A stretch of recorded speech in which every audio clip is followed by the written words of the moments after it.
The matrix is still slightly out of focus for Hez, but she manages to form a larger, more powerful spear. She launches it with her mind, and it gets behind the firewall just as it closes. The once orderly coding of the computer is now shades of red and orange, and data streams appear to arc and loop back into themselves, quickly overloading. The structure collapses into itself. I watched the computer's icon fade away.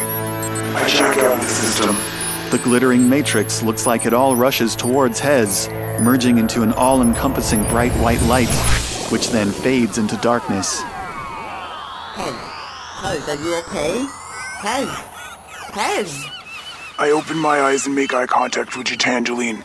I'm okay. I'm sorry I hit you. Oh, it was nothing. What happened? Hez removes the wire from her head and it automatically retracts back into the cyber deck. The computer's taken care of. No more cameras? No one will see us. My plan is to pose as the computer repairman. I look around my disguise kit. Hey guys, it looks like this is going to take me a while to do. Are we willing to wait for me to create this, or should I just go in with my face? I fight the urge to roll my eyes. I could try to make you invisible, Curt.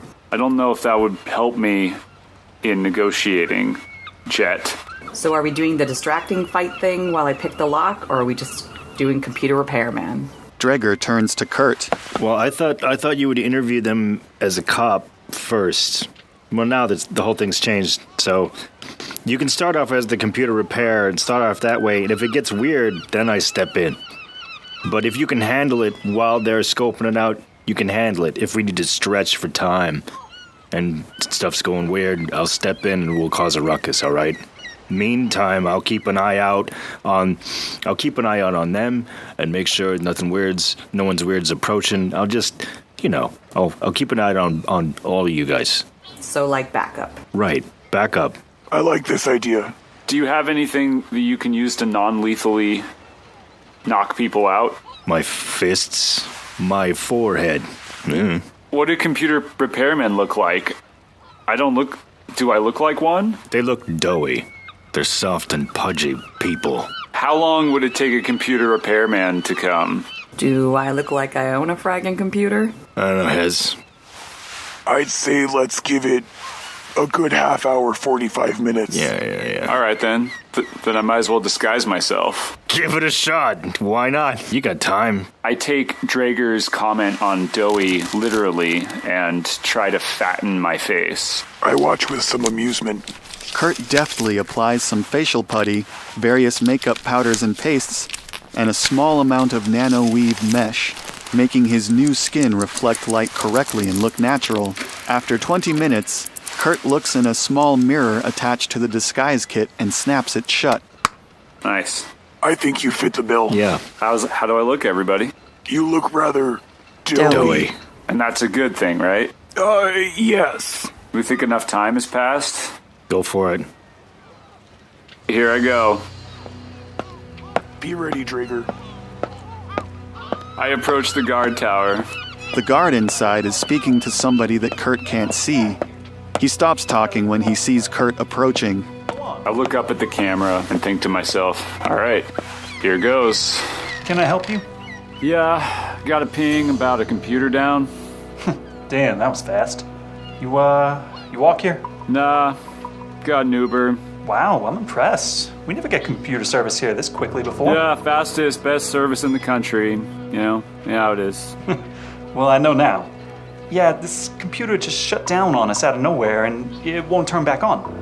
We've tried unplugging it and plugging it back in, pressed the power button. It's just dead. I'm glad you guys got here so fast because the security cameras are down too. Can you get those up and running as well? Yeah, let me take a look. Great. Let me just open the gate up. Oh, wait, the gate is controlled by the computer. I'll have to walk around the back and open the other gate by hand. Meet me on the other side over there. As the guard walks through a door into the large warehouse, Curt walks to the other side of the guard building. He casually looks back to the dumpsters and notices something out of place. He rubs his eyes thinking there might be something in them and squints at the mirage. He then remembers the effect from the gang hideout and surmises that this approaching shimmer is Jet, who has turned herself invisible. She moves closer to Curt. As I feel Jet in my presence, I get vaguely creeped out. The guard begins to unlock the gate. Jet kneels and presses herself against the building beneath the tinted windows, waiting for her moment. The gate swings open. There you go. As Curt walks in, Jet stays low and makes her move, putting Curt between herself and the guard. She then presses up against the side of the warehouse. Curt then moves quickly away from Jet, trying to keep the guard's focus. Has this kind of thing been happening a lot lately? Nah, it's weird because there wasn't any kind of power surge, and computers haven't had any technical problems in the past. This came out of nowhere. Computers are usually ship-shape, pardon the, pun. I don't laugh. Curt and the guard make their way back to the guard room in awkward silence. Once they turn the corner, Jet takes a closer look at the substantial lock. Drager, Hez. I'm sorry, guys. I really wanted Hez here and Drager for backup, but this is a pretty advanced lock. I'm not sure if I can get it open without the key. I guess this is up to you, Jet. Good luck in there. I start to sneak around the docks, getting the lay of the land. Curt, can you buy us some time? I'll do my best. Hopefully you find some good stuff for us out there. Curt is guided through the warehouse to the connected guard building. The warehouse is full of crates, boxes, and stairs leading up to a catwalk up above. The bright hanging lights illuminate the walkway and the cargo from the front, but cast many shadows behind. They walk through a door and into the guard room.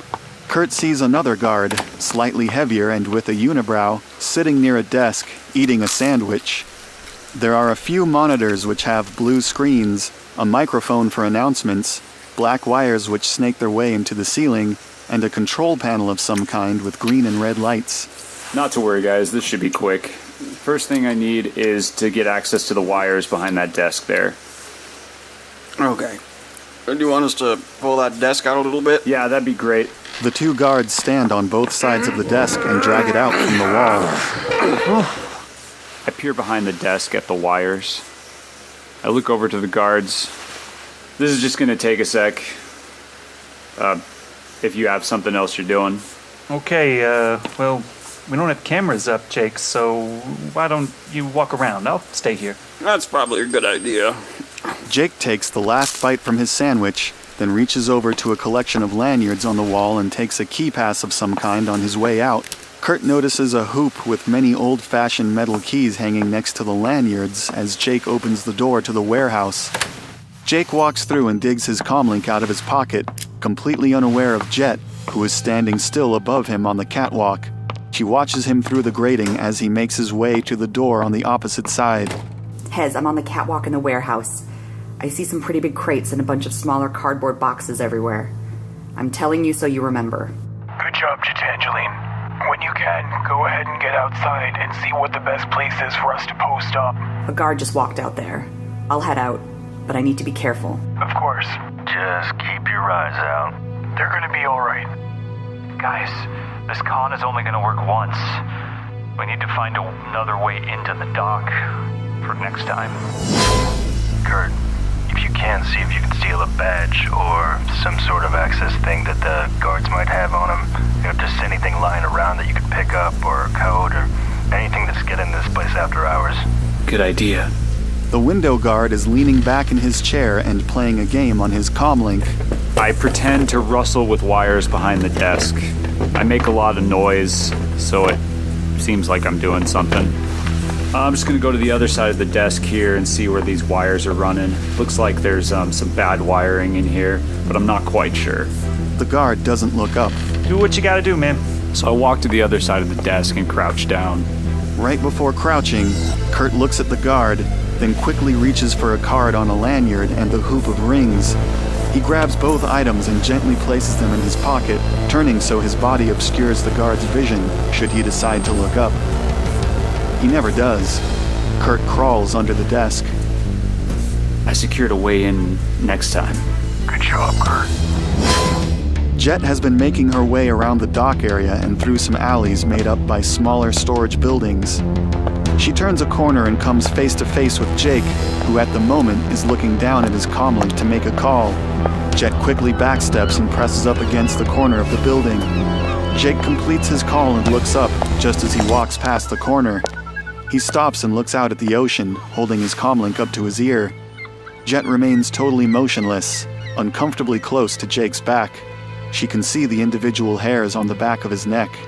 Hey, was that you with the computer system tonight? The computer's fragged up and the cameras went down. No? Weird. Yeah. Yeah, there'll be a clear dock with a cargo ramp for King Lear's boat. He'll come in, you guys do your exchange, he leaves, you guys drive out the gate.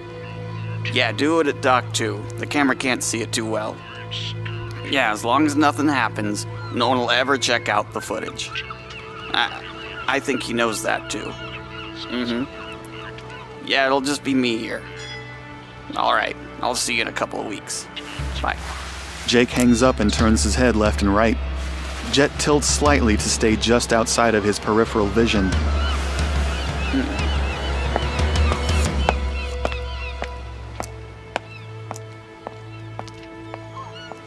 Guys, I just overheard a guard. They're coming in on boats. They're using boats for the deal. When you're done there, come on out, and we'll take a look at this guy and I'll remember his face. Perhaps we could even follow him back to where he goes. Right. Make sure you scope out any good hiding places for us. We're gonna need 4 separate places. I'm on it. I continue my reconnaissance of the docks. You, getting any closer there? Well, I'm sorry to say this, but it might be more of a systemic problem you're dealing with here. Can you show me where the power grid is for this place? Power grids. I'm not really sure what that is. What would that look like? You know, fuse box, controls power, things plug into it, powers the docks. No? Yeah, I think I know where that is. Let me show you. Okay, thanks. The guard walks Curt into the warehouse. He points to a fuse box just behind some large boxes in the corner. All right, can you open that for me? The guard opens the fuse box. I use my micro camera to take a picture of the open fuse box. The guard, totally convinced of Curt's authenticity, thinks nothing of it. Well, everything here looks fine. I'm gonna have to make a call to my company. Is there a good place out here, good reception for Matrix access? Yeah, reception's usually better outside of the warehouse. All right, I'll just be a minute. There's a vehicle coming down the road, just a heads up. Track. What kind of vehicle is it? It looks like it might be a repairman. It's a white van that says Computrex on the side. Oh, great. It's the real computer repair people. Hey guys, what's the quickest way out of here? I'm going over the fence. Do you want to help? Oh man, I don't know if I want your kind of help. Can you get to the gate as they're opening it for the van? Guys, what if we take the 2 out in the van and steal the van? Drager, do you always resort to violence? Track. No. I just feel like you want a van. I look around for an escape route. The water seems treacherous. There's a ladder leading to the roof, but that's a far fall, and there's no way I could get away. I could hide out, but there's no way out except for the gate. Gitangeline, you're going to have to risk Curt's anger and go ahead and make him invisible. Then the 2 of you will have to sneak out while the van is either on its way in or on its way out. Hez, he already doesn't like me. It's better than getting caught. I can hear you 2 talking. I run to Curt and begin casting invisibility. It's difficult to focus on sustaining my own invisibility while trying to cast on Curt. Okay. If it's the only way out. Don't worry, Curt, you're gonna be fine. Oh man, here goes nothing. Jet touches Curt's shoulder. Curt looks like he softly breaks apart as light begins to bend around him, through him, and over him, leaving only a human-looking outline of bent light. Oh my god, what's happening? Focus, Curt. Let's just get out. Okay. You're fine, Curt. Just you 2 get out of there now. Okay, I run towards the gate. I run with Curt. They make it to the gate they entered through and press up against the side of the warehouse. They wait, but the van never comes. They look back and see Jake walking quickly around the docks. His weapon is drawn. Oh, shit. Curt, don't you have keys? And a badge. I do. I don't know what they're for. I guess it's a great time to find out. Once you open that gate, they're gonna come after you, so don't run towards us. Curt selects one of the 12 keys on the key ring. Okay. Jet, how long does your magic last? Until I break concentration. Okay. We can't go until they're not looking at us. Otherwise, they'll see the gate open. First one didn't work. Let me try again. Go. What are you doing over there? Be patient, don't freak out now. The second key fails to open the gate. Okay. I look over and see the guard running, and I stop fumbling with the keys. Hug the walls, you guys. Stick to the shadows. That's a good idea if you can. I move over out of the guard's way and hug the wall. Drake or Hez, if you guys create some kind of distraction out there, it might be good. They would just open the gate themselves anyway.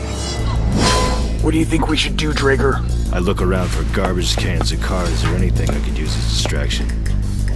Well, I don't see much to throw here. They have the cleanest dock I've ever seen. What we could do is go up to the guard post, demand to see someone who isn't there about a shipment. It could be anything, really. If we make a ruckus, the guards will have to come over here, and then Jet and Curt can get out. Yeah, alright.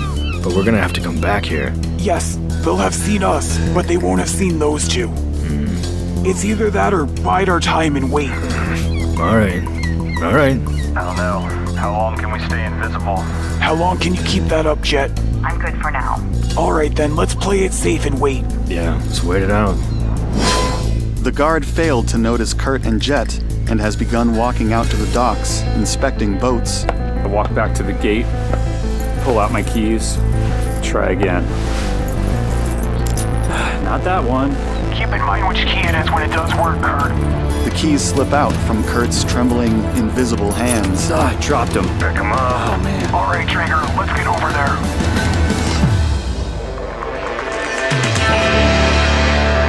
Game mastering and narration by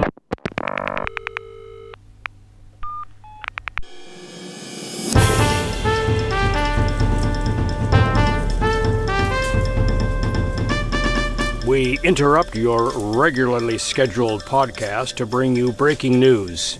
Enigmatic Sonic Realms creator and producer Paul Greenleaf has scheduled a last-minute press conference. We join Tracy O'Neill, who's there now. Tracy? Thank you, Tobias. We are here at a hastily scheduled press conference, and Paul has just entered. Hello? Hello, ladies and gentlemen, non-binary, the Associated Press. You may be wondering why I've gathered you here tonight. I have a special announcement with regards to Sonic Realms. The show has been bringing a unique form of hybrid role-playing improvisation and heavy post-production to listeners for almost a year now, and they've made their opinions known. Thanks to a small but dedicated base of amazing fans offering support in the way of monetary contributions, voice acting, and editing, Sonic Realms has been saved from going down in history as a failed experiment, and saved from annihilation. Thanks to them, the show is now poised to evolve into something greater, something unexpected.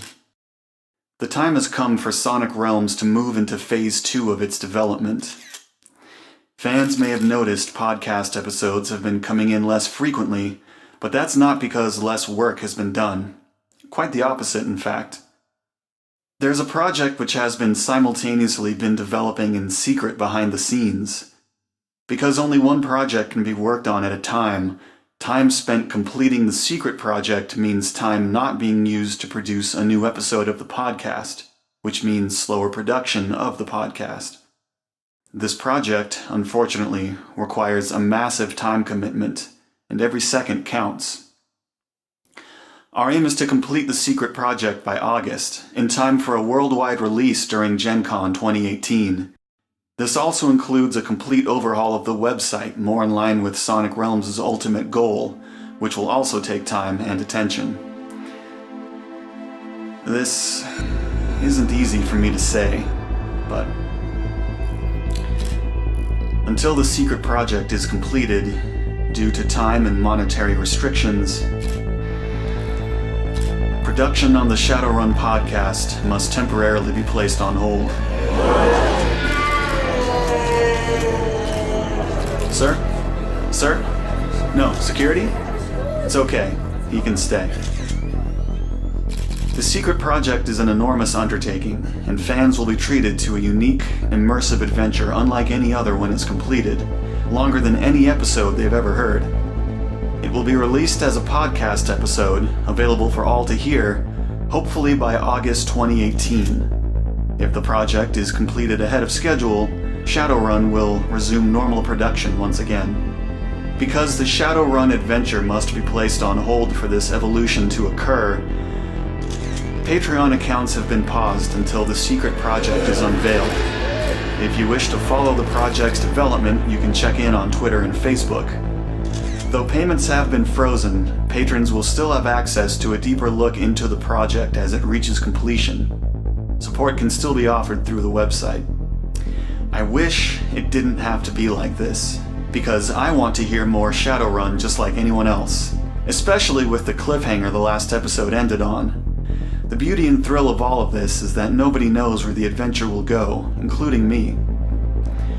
Hopefully I'll see you online as this evolution unfolds. Please drop by and say hi. Again, I'm deeply sorry that this is how it must be done for the show to grow. I hope fans don't think of this as losing episodes, but rather as charging up for one massive episode in the future. The Shadowrun Hyper Chronicle will continue, better than ever, once this secret project is finished. Thank you all for your patience, and we'll hopefully be seeing you at Gen Con. And thanks to the fans and patrons for getting us this far. We couldn't have done it without you. I cannot answer any questions at this time. I have to get back to editing. The clock is ticking and there's much work to be done. I'll see you soon. Paul has left the stage, and the feeling in this room can only be described as electric. One person has fainted in the back of the room. Can you tell us anything more about this Phase 2 that Paul mentioned? It sounded like perhaps this has been a plan all along, but will require a lot of time to complete. Whether it's a successful launch or not still remains to be seen. Tobias? Thank you, Tracy. We will continue to follow this story as it unfolds. We now return you to your regularly scheduled podcast, already in progress. Mastering and narration by Paul Greenleaf. Draeger is played by Marcus Freeman. Gitangeline is played by Mackenzie Paulus. Curt is played by Chris Tomaso. Hez Is played by Torvald Tempestus. Additional voices by Joseph Carey, Izzy Aola, Charles Greenleaf, Torvald Tempestus. Editing, arrangement, original music, and production by Paul Greenleaf. For more story, character details, production notes, and how to support Sonic Realms, please visit sonicrealmspodcast.com. To learn more about the world of Shadowrun, visit shadowrun.com and shadowruntabletop.com. The Topps Company Inc. has sole ownership of the names, logo, artwork, marks, photographs, sounds, audio, video, and/or any proprietary material used in connection with the game Shadowrun. The Topps Company Inc. has granted permission to Sonic Realms to use such names, logos, artwork, marks, and/or any proprietary materials for promotional and informational purposes on its website, but does not endorse and is not affiliated with Sonic Realms in any official capacity whatsoever. All other works mentioned in the podcast are the property of their respective owners. Original content of the Sonic Realms podcast is licensed under a Creative Commons Attribution 3.0 unported and share-alike license. If you use any part of the show, please credit Sonic Realms. And hey, thanks for listening. Whenever you're ready. We interrupt your regularly scheduled broadcast to bring you breaking news. Sorry, it's podcast. Oh, what did I say? Broadcast. Oh. Okay.